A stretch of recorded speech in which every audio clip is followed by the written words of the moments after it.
What is going on, you guys?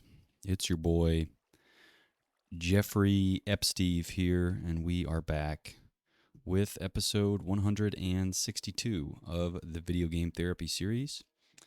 I'll say it once, I say it a million times. It has been a while. It's been probably almost like a month since I've made one of these. I won't even really cite time as an excuse. I mean, that's always I kind of hate when people say, well, I was too busy or I've been doing too many things. I mean, in the case of me not doing these, I'm too busy living my life, so it's not really it's not really like I was too busy to do something important.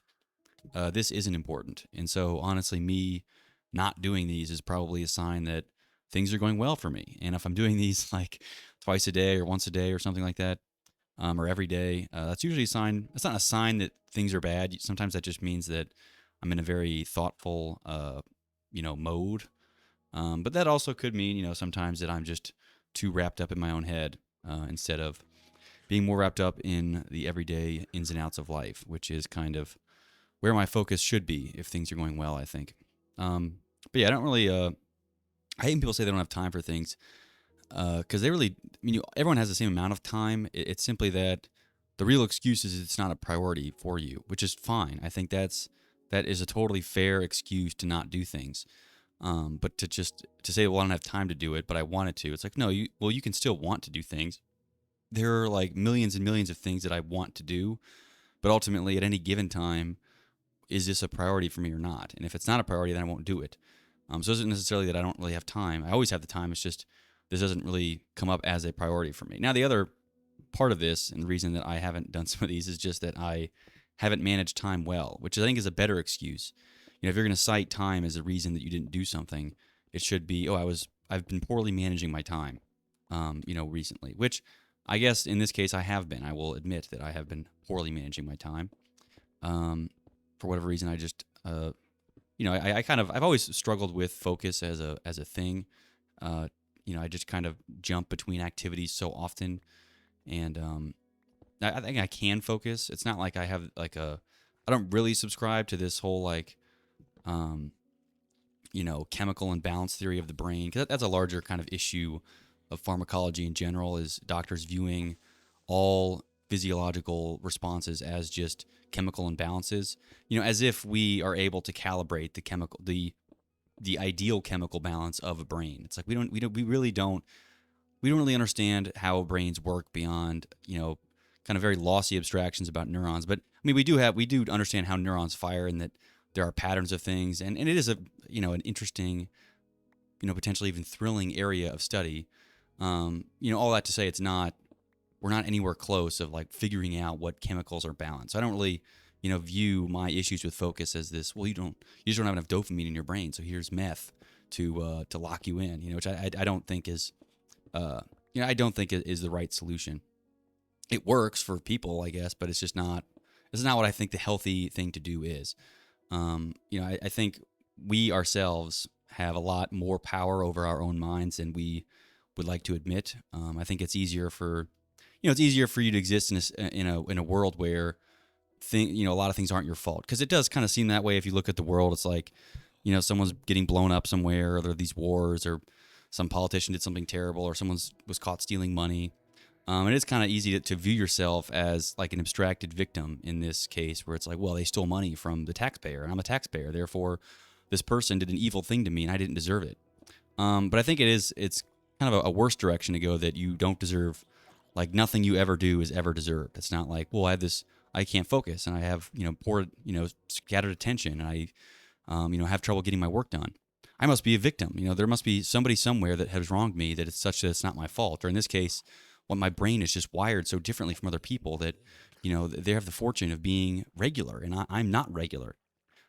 Which I think is a very comforting lie that we can tell ourselves, but I don't view it as a constructive truth to live with. I think, and even that, it's like, suppose it even was this chemical imbalance was the reason that I couldn't. Then why couldn't we like measure that? Why wouldn't they put probes into my brain and measure these, serum dopamine levels or something, and come out with, a conclusive number at least? Because I mean, not even that's not even really scientific, in the sense that wouldn't necessarily tell me absolutely that I have less focus than another person, because I'm sure you could find somebody with less dopamine that would say, well, I don't have any focus problems. I focus just fine. So it really all comes down to like, all right, we could go through this convoluted route of figuring out, you know, what serum dopamine levels and serotonin levels lead to the ideal state of focus, and what does focus even mean? Like, we can go all down these different rabbit holes, or we could just, kind of accept responsibility that most of the things in my life are under my control. And yeah, it's probably not useful to worry yourself or trouble yourself with, somebody getting bombed 48,000 miles away. But like me not doing the laundry or something, or me not sitting down to do one of these video game therapy videos despite having the time, is something that I can't really reasonably blame anybody else but myself.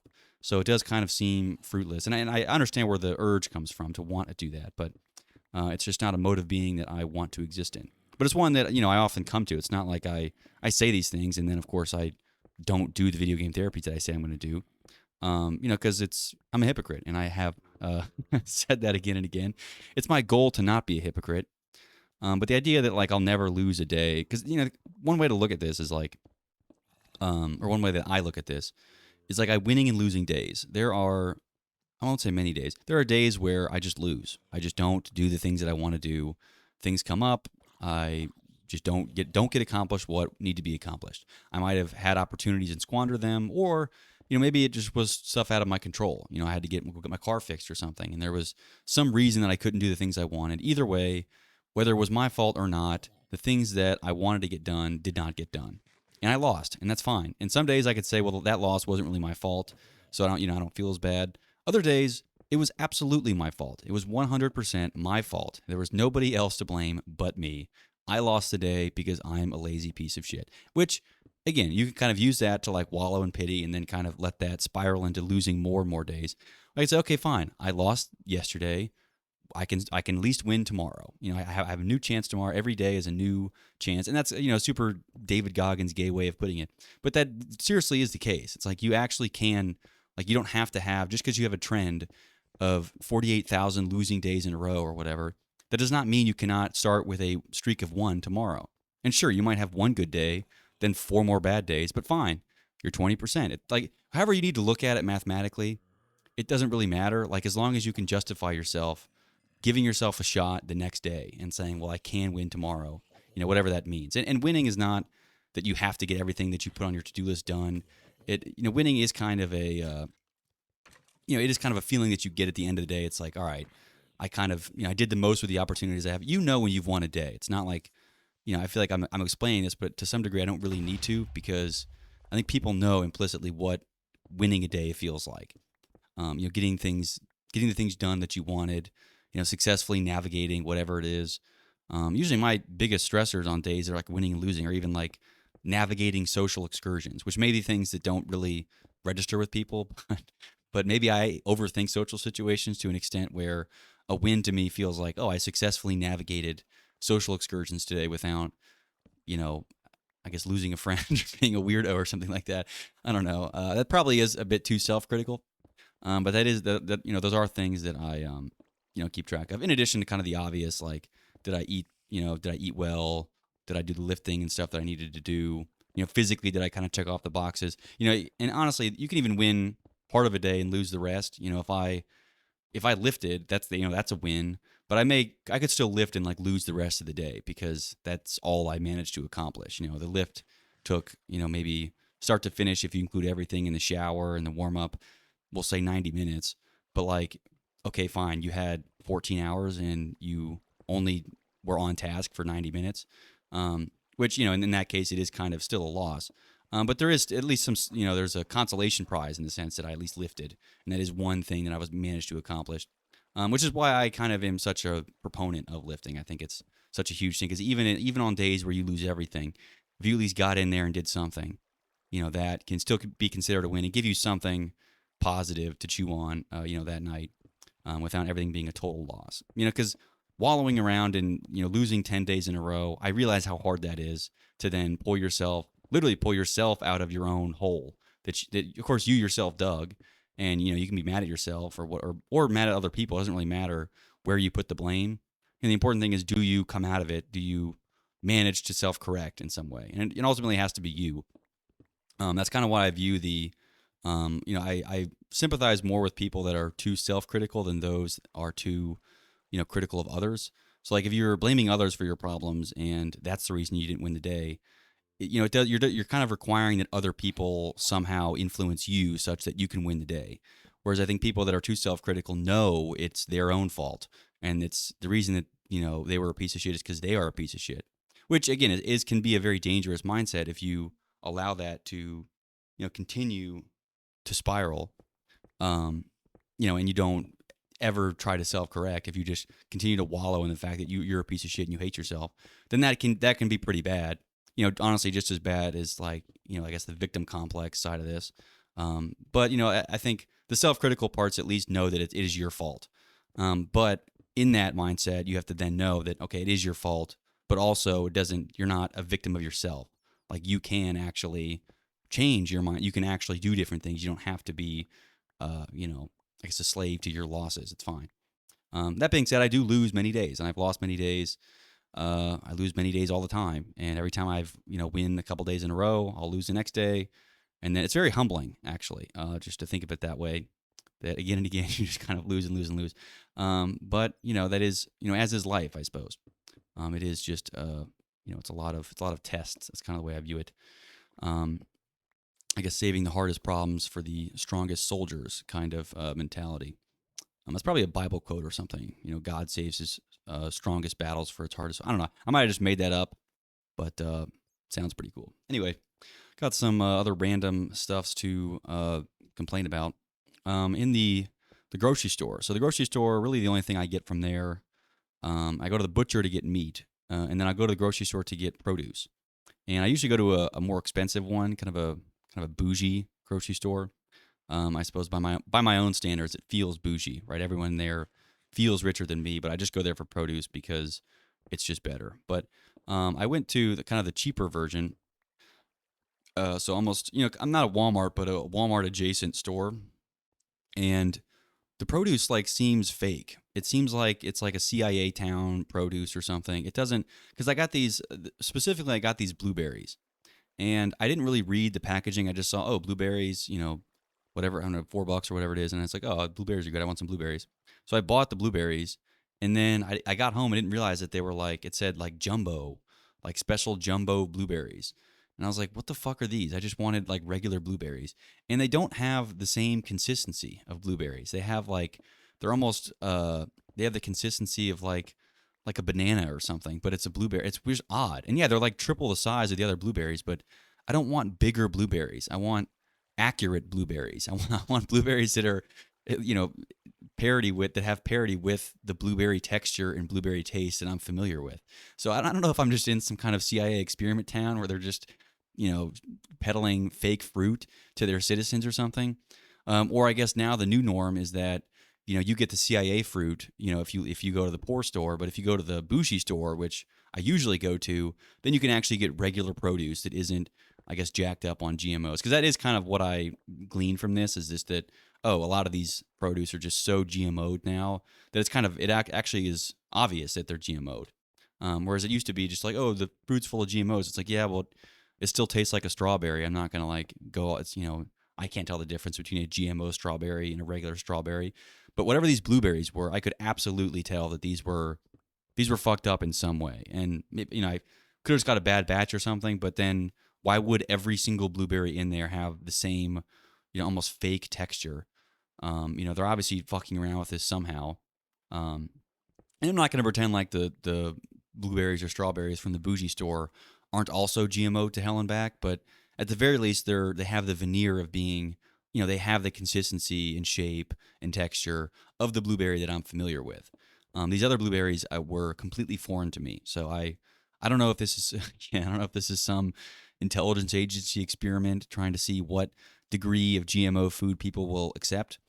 But I was not pleased with these blueberries, and I am doubling down on having to buy produce from the bougie store. Which is the other thing about the bougie store is so stupid.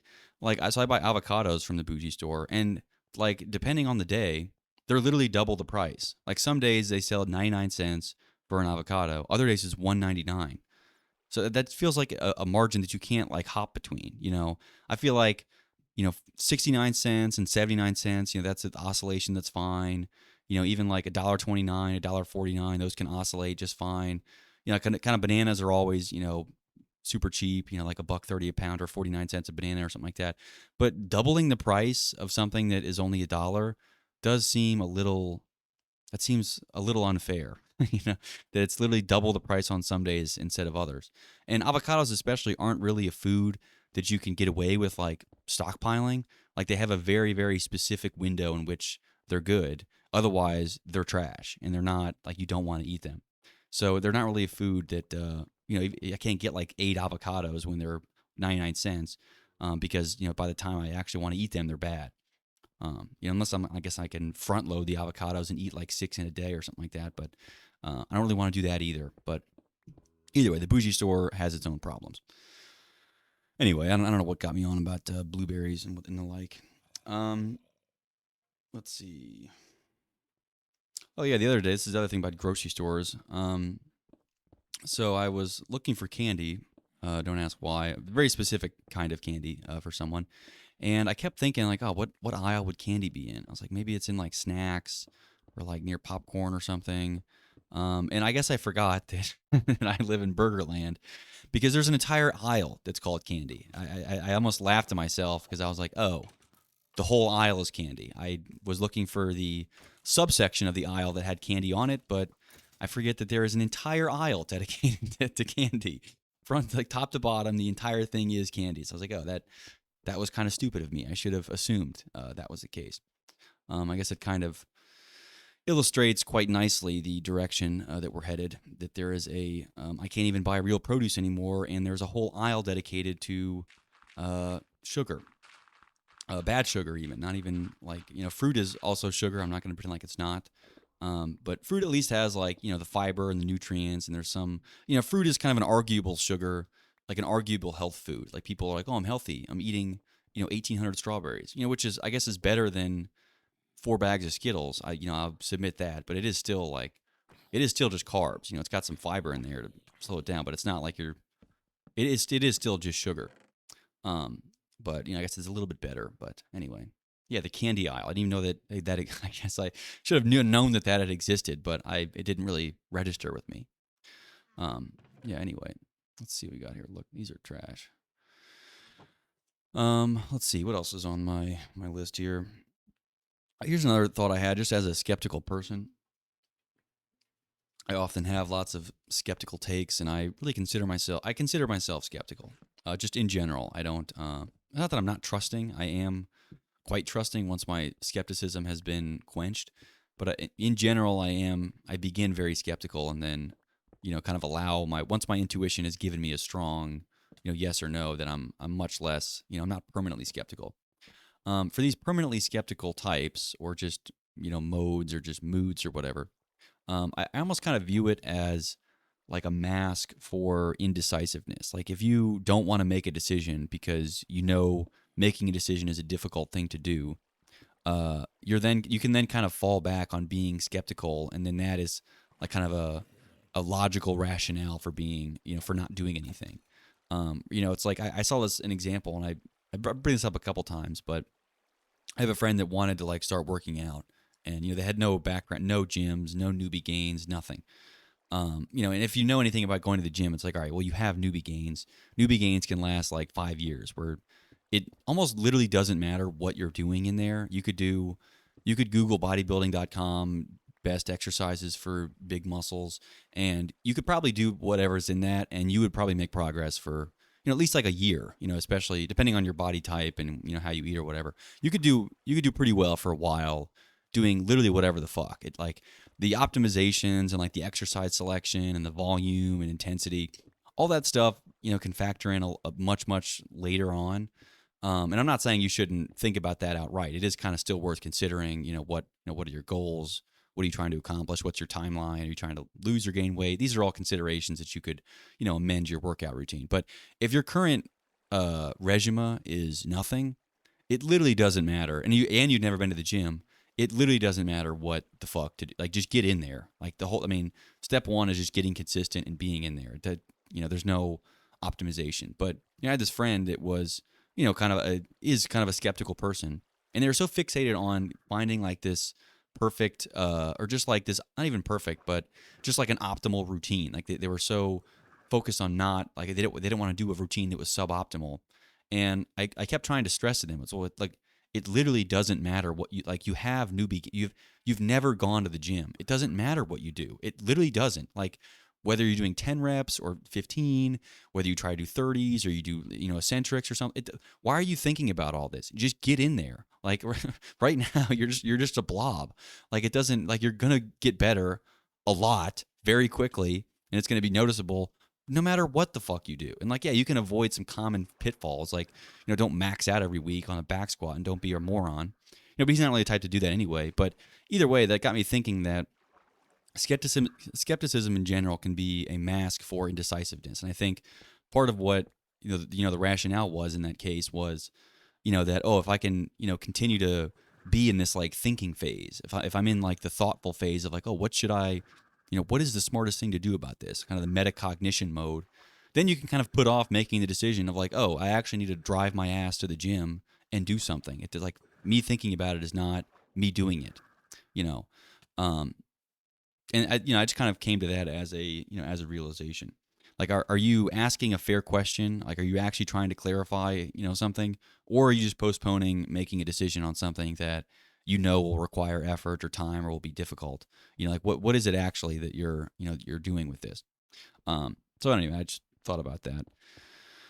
Because of my because I am a skeptic and I do understand where skepticism comes from, but it does, and it always usually is a good place. It's not like I'm trying to be difficult or annoying, in asking questions. I actually am most of the time genuinely curious on getting to the bottom of this. And for many matters that are consequential, it does worth, I think some people are impulsive and don't think enough.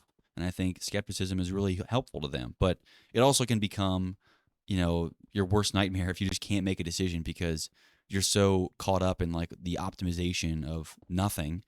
It's like you need to do anything is better than nothing. Right now you're doing nothing. You got to do something. Like that is the real red pill here is just to get your ass to the gym. It doesn't matter what the fuck you do. You're going to make newbie gains anyway. Like, it's a universal law of the gym is that you will make newbie gains for like at least a year before you need to be thinking about, exercise selection. And the other thing is like while you're in the gym, part of the gym is also like learning what you actually like doing. So it's not even that like, butterflies, butterfly rows is somehow better than something else. It's like, what do you actually like doing and what's going to get you back into the gym day after day? So like an example, I love doing like pullovers, on the bench with, either a heavy dumbbell or I can do it with a plate sometimes.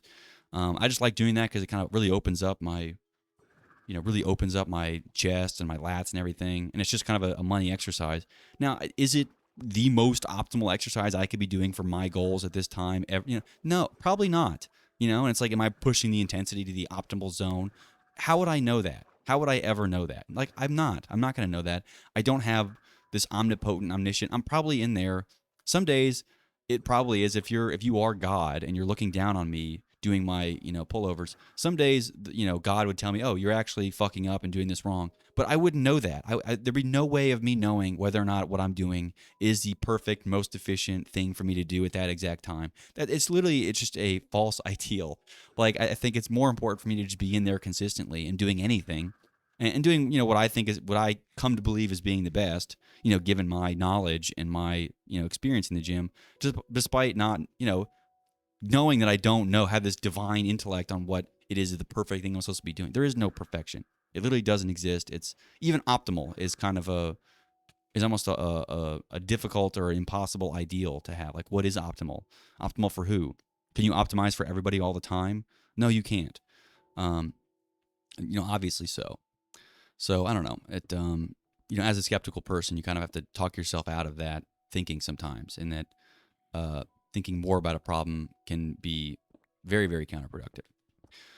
Speaking of counterproductive, I was thinking more about technology because that is usually my skew with these things, and I'm seeing more and more how antisocial technology is. Like specifically, I was thinking about like the DoorDash app. And I mean, just thinking about it as an abstraction. Like, yes, it's supposed to like make our lives easier, yada yada, or whatever. Now, keep in mind, I've never used DoorDash, and I refuse to. So it's not like I am speaking from experience here. But the concept of DoorDash is that you essentially pay some poor Mexican person to go pick up your groceries and leave them at your door while you sit on the couch and do nothing. Because I mean, let's be honest. I don't know the number of DoorDash users that aren't just doing it as like a way to not have to go to the grocery store because they're lazy. It's not like they're super busy.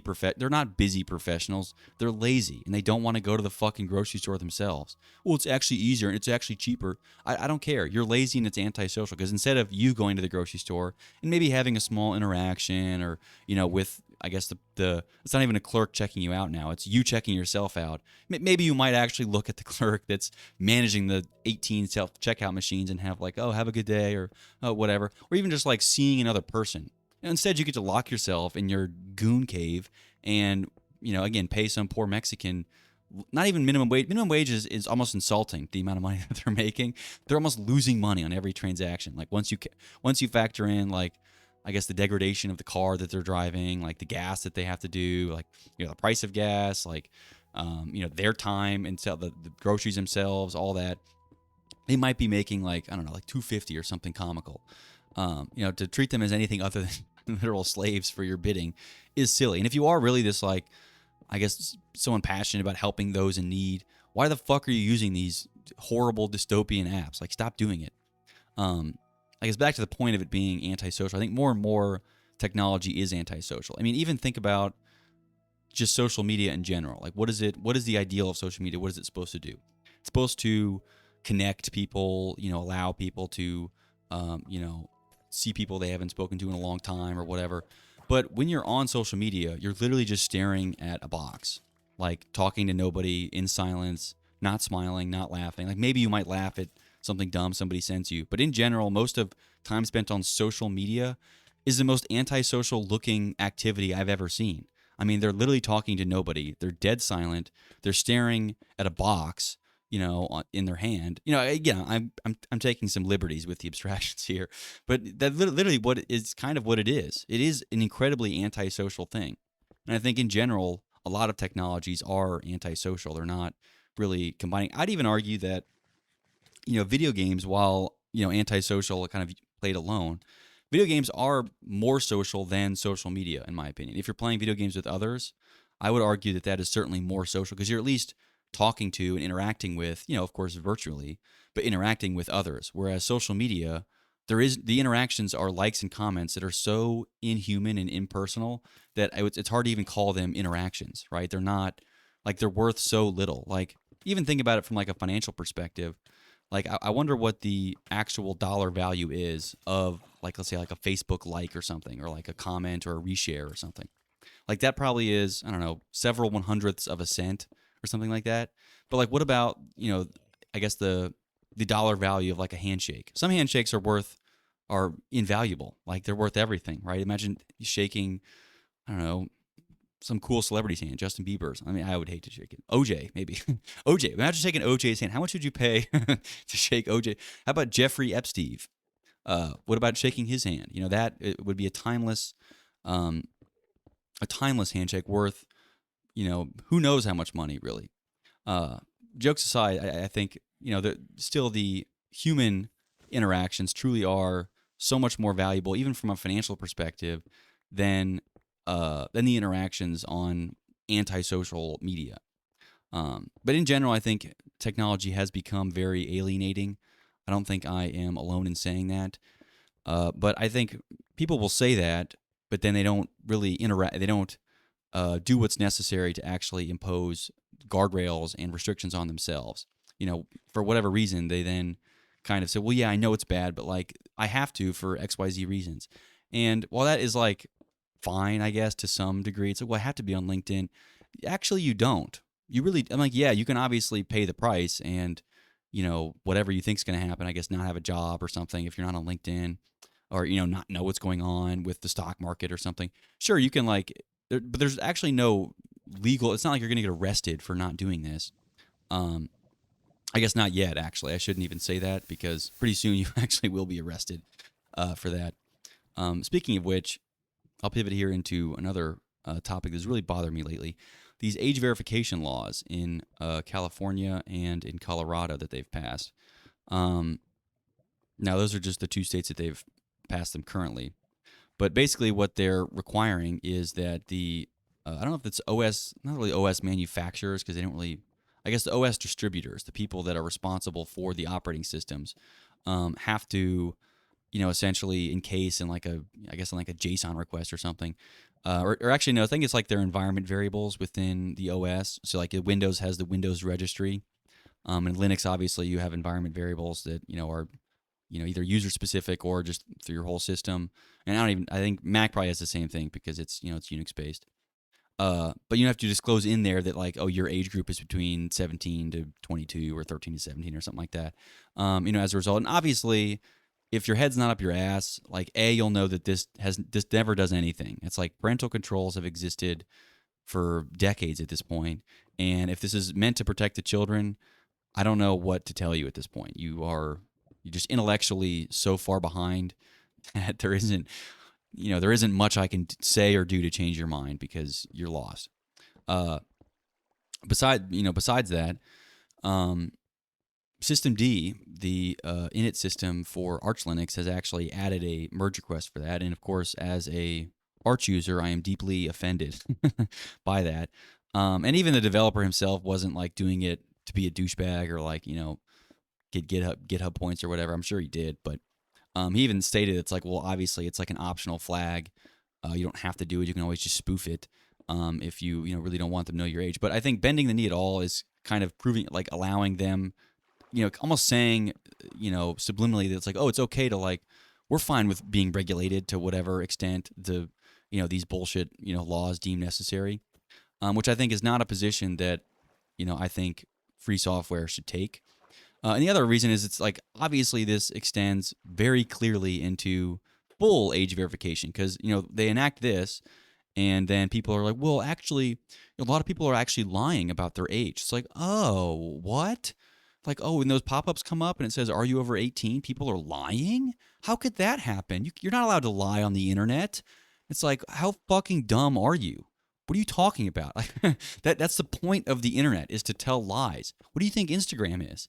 Instagram is just people lying with pictures. That's all it. LinkedIn is people lying with their professional experience. The entire internet is just a box where people throw their fucking lies and the lies just get swished around. That is literally all it. What do you mean you're surprised people are lying about their age? You're a moron. Like, of course they lie about everything. The whole internet is a fucking lie. Like, not even get me started with AI, but it's literally a fucking lie. What are you talking about? So then it's like, oh, well, they're lying about their age. We have to actually make sure that, like, we're actually using their real age. So obviously, the next extension is they then require like government IDs and have to be scanned and uploaded, which at that point is full tyranny because at that point you've relinquished any need for it to, like, it's not even you can't even make the argument about it's to protect the kids anymore. That goes out the fucking window. Of course, the issue here is just that the people making the laws are so unbelievably old and out of touch that they don't understand like what a file or what copying a file is. I understood that. I was trying to explain to my dad like the whole concept of copying a file, and it didn't really matter what words or what order of words or what, like, I tried to even relate it to fucking baseball cards or something. It doesn't matter. They just literally don't understand, and that's it's a product of an older generation. I'm sure in 50 years there's going to be some Gen Alpha technology or some Generation Gamma technology or something. I don't even know what comes after, all the other shit that I'm not going to understand. And there's nothing that you can say or do that will help me understand. It's just not how my brain functions. I cannot picture the abstraction. It's like trying to understand, it's the equivalent of trying to understand like quantum mechanics, despite like not having taken high school physics. And even, quantum mechanics, people laughingly joke and say like, the professor's like, now each of you do not understand, like, don't understand quantum mechanics. By the end of this course, like, nobody will. Like, you'll understand that no one understands quantum mechanics, including me. Because it is just so unbelievably counterintuitive and counterlogical. It just doesn't compute. And I think that is kind of the same abstraction of the internet, a lot of internet and computer technologies for old people. It's just it's so far beyond their, reasoning of like, even like engines in some degree are like mystical powers and mystical things.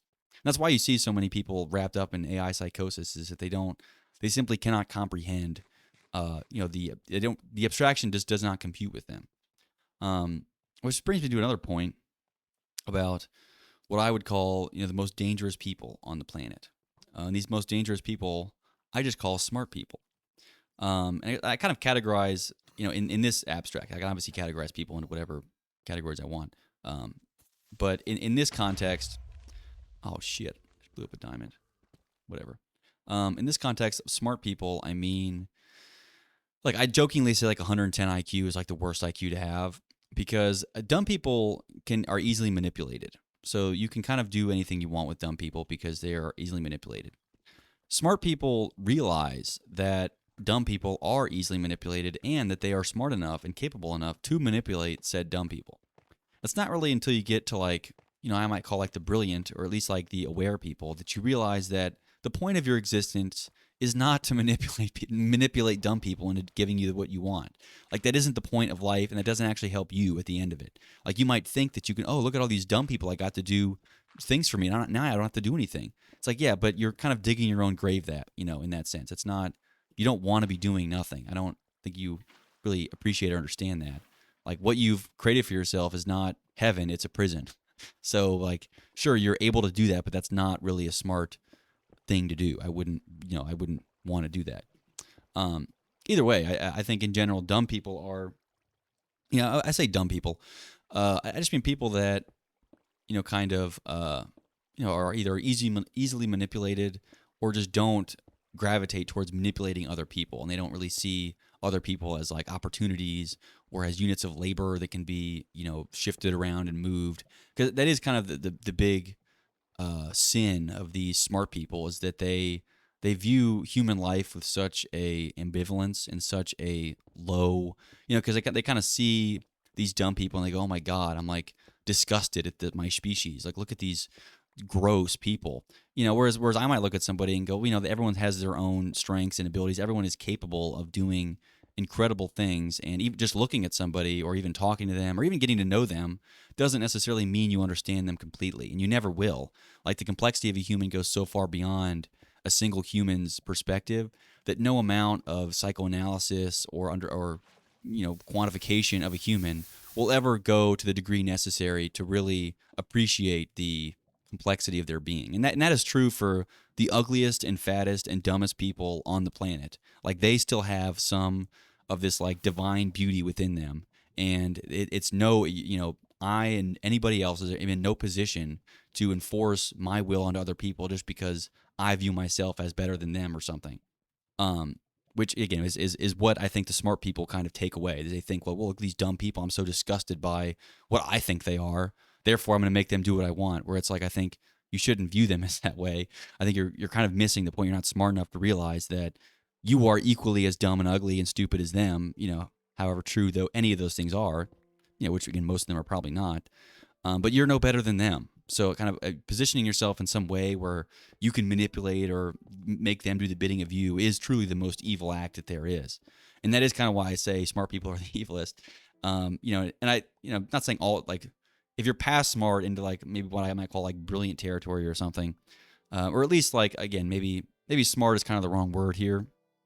But you're just not aware enough to realize that the people that you look down upon, have just as many reasons to look down upon you. It's not like you're any better than them just because you passed calculus in high school, or even you have more money than them. Like that is such a silly proxy for things. I often think, and this comes up a lot, but I just think about the amount of human ingenuity and intelligence that has been wasted simply on the sole pursuit of money.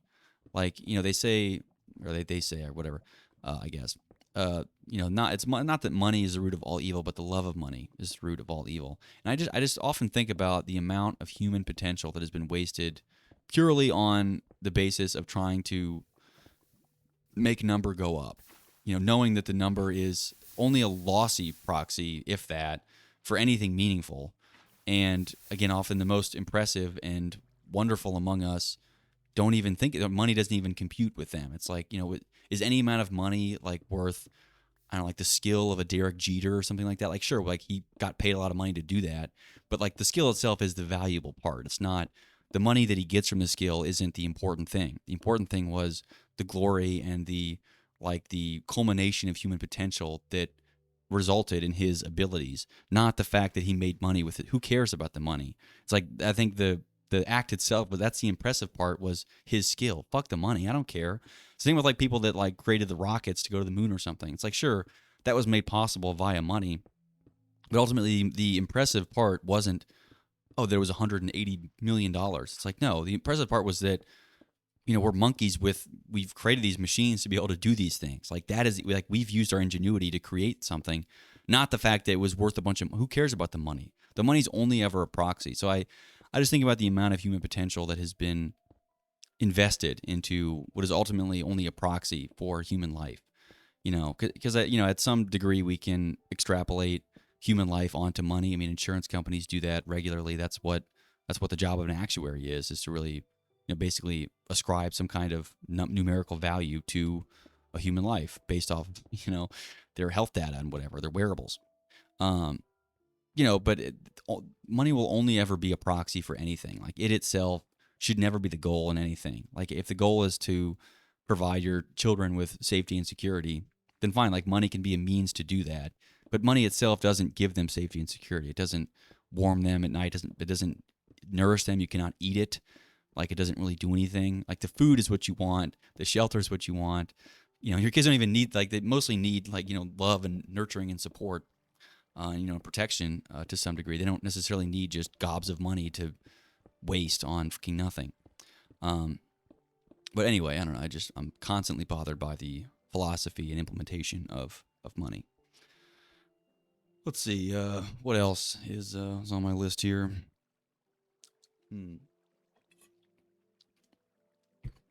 I guess I was thinking about gifts and gift giving. I've been accused. I say that as in jest. I think I do. I can give. I think anyone can give thoughtful gifts, but I've tried to give good gifts a couple of times. And I think I've successfully given very good gifts. And the small amount that I have learned from giving gifts is that the best gifts are a part of oneself. So it isn't that the best gift is what somebody wants at a given time. I guess if you're a 10-year-old kid and you just want the Hot Wheels set or something like that, I guess most kids probably don't even want those anymore. They probably just want V-Bucks or something. But the thing itself isn't necessarily the best gift. If you're a parent or a significant other or something, the best gifts are a little slice of yourself. It's a deeply personal thing, and this even extends. I've even said this extends to like authors and things. Like, the best works of an author are deeply, deeply personal. Like, they are a reflection of themselves. And that's, again, I bring Nietzsche up as the example because he was just such an honest writer, honest with himself, and honest in the sense that he wrote exactly what he thought. He didn't really try to mince words, and like, he really was honest with himself and with the nature that he thought that he possessed. He wasn't like he was, and authors might think that they're being honest, but it does take a level of, philosophical scrutiny and, I guess, metacognition to really achieve that level of truly, being honest with oneself in every possible way, with every good and bad impulse, all the good, all the bad, all the things that you're not even aware of that happen. That honesty is a hard thing to achieve.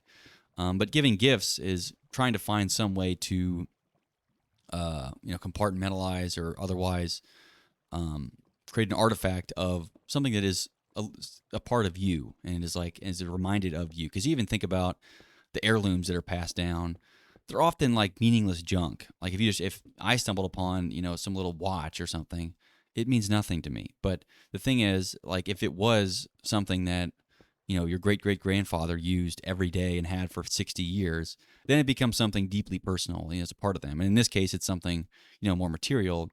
Whereas if you don't have anything, like what I would aspire to become, it can be just a part of your mind. It can be something that you can do or say or create that is part of you. It isn't that you're giving them what they want; you're giving them part of you in some way. So that could be a book that you really enjoyed, not a book that you think they would enjoy, but a book that you enjoyed and you want to share with them.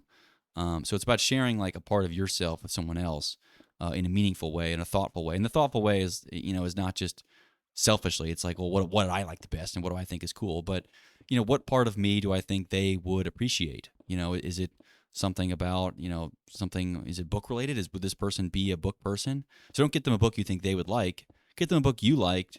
It being a book, being the kind of the unifying factor, and if it's like a video game or something, it'd be, oh, I'll play a video game that I like with you or something that I've learned, and sharing something I've learned or done with you I think is a much better gift than giving somebody else something that they want or they say they want, or um, some proxy of money, because that is kind of what a lot of gifts are, just like money proxies. It's like, oh, I care about you, $250. That's how much I care. And it's like, that, great. That was like, yeah, you spent a lot of money on this, but concert tickets aren't any part of you.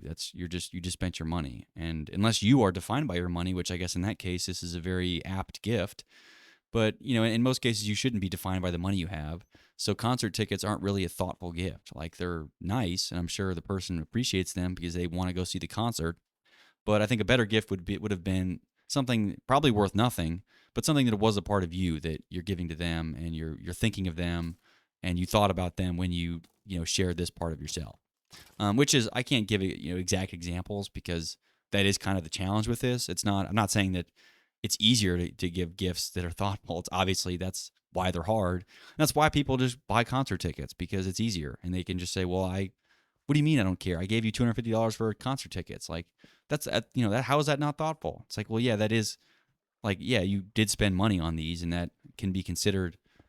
It's not really a part of you, though. I think that's where people mess it up. It's like the amount of money that you spent on something doesn't, even the amount of time you spent doing something isn't necessarily indicative of a thoughtful gift. It's what it represents. Is it a part of you? Are you are you thinking about the other person and sharing a part of yourself? So I don't know. I was just thinking about gift giving, and the gifts that I've given that I really feel like were meaningful or good. Whether or not the other person reciprocated and thought that those were my best gifts, I don't really care, because I think that they're the best gifts from me, are the ones that are deeply personal. Like the handwritten notes and things.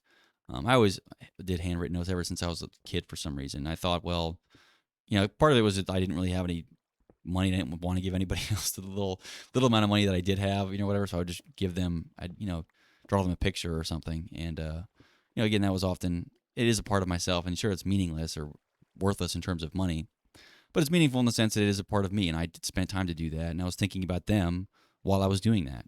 I drew them a picture thinking about them. I wasn't thinking about myself. It was for them.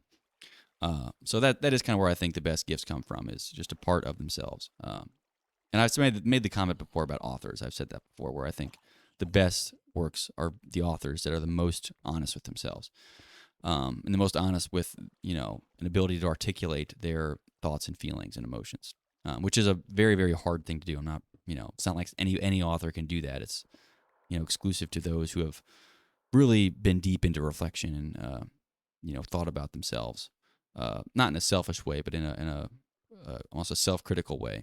Really criticize themselves and their own thinking, and kind of humble themselves in a way that allows them to be most honest with themselves and their audience. Let's see here. I'll do one more little thing. Oh yeah, I guess this is something I'll probably talk about more later, but guilt being worse than pain, like the guilt of doing something of something being worse than physical pain. So I was thinking about, like, there's little activities and things that happen every day. So for example, the other day I saw a snake on my walk, and I saw it, and then probably 50 feet later there was like this old guy walking with a cane. And I stopped him. I said, "Hey, look ahead. There's a snake up there. Just be careful. I don't know what kind it is, but it's up on the right. Just be careful." And he's like, "Oh, thank you. I'll keep an eye out," or something. And then probably a little bit further away was this like woman who was jogging, like with their AirPods in. And I was kind of conflicted in that moment, like, oh, should I stop her and warn her of the snake, or like, she's kind of moving fast. Maybe she'll just won't even see it. She'll just go right by it. She has her AirPods in. She's kind of already distracted. And, at this point, she's probably, almost a quarter mile probably away from the snake. Like, is it even worth me, kind of warning her at this point? So then I kind of thought about that a lot. And then, for a while, I kind of felt guilty, where it's like, why did I warn the old man and not this woman who's running? Like, I probably should have warned her too. Like, why did I do that? I kind of I wasn't racked with guilt, but it was still a certain amount of guilt for not doing something that I really felt was there. And I was thinking, I think in our lives, there's a lot of moments like this where we have a guilty conscience. And I think in many situations, that is worse than the physical pain that might come from, I guess twisting your ankle or even getting bit by the snake. It's like, not to say I'd rather get bit by the snake, if it was a copperhead or something, than to have warned that woman. But in some very, very small way, that the guilt kind of weighs on forever, whereas the pain is only ever temporary. I could have been bitten by the snake and, within a few hours, I'd have been fine. Maybe there's a little bruise on there or it's sore or something like that. Whereas like that guilt of me not warning the girl and maybe she did get bit later, that guilt could stay with me for decades and years, and I could never forget the woman that I didn't warn about the snake, and that guilt could just eat me alive. So in that case, like the upper limit almost of guilt in terms of its pain that it could inflict is so much greater than like physical pain that you could inflict, on yourself with snake bite or other. So I almost kind of wonder if, in the abstract, if guilt is always worse than pain. Like you'd almost rather have the physical pain than the guilt of doing or not doing something or, having made a mistake or something. I just think about that often, and I'll probably talk about that more later. But that was an interesting thought of mine. And I guess the woman didn't get bit by the snake, by the way. I double checked. She was fine. After I turned around and kind of watched her go past the snake. But I did kind of feel bad, like, well, why didn't I warn her, but I warned the other person? But she ended up being fine. I'm not guilty. I don't feel guilty about that, but I could have felt guilty about that if she got bitten or something like that. But anyway, thanks for watching. Peace out. I will see you in the next one.